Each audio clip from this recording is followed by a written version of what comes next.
Alors, Claude Lefrançois, je suis président du conseil d'administration de Viomax. Et donc, je suis un peu le fondateur aussi. Je suis un peu à l'origine de Viomax. C'est un projet que j'ai porté à cœur depuis le début de ma carrière.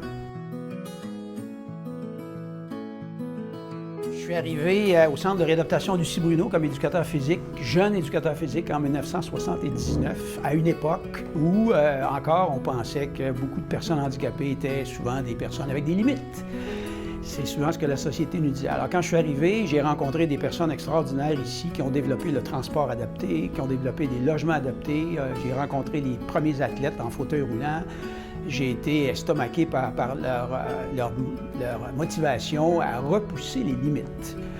Alors, je me suis dit tout de suite, moi, comme éducateur physique, je peux-tu aussi faire plus? J'ai le goût de m'impliquer. Vers le milieu des années 90, tous les éléments étaient réunis pour fonder Viomax. Alors, la direction du Centre Lucie Bruno nous a aidés financièrement aussi un peu, nous a permis d'utiliser des installations en dehors des heures de traitement pour offrir des activités physiques.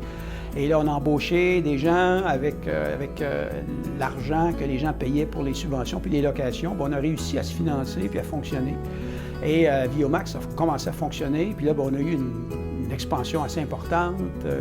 À un moment donné, on avait jusqu'à l'été, quand on avait des camps d'été pour les jeunes, on avait jusqu'à 50 employés et on avait pas loin de 1000 membres.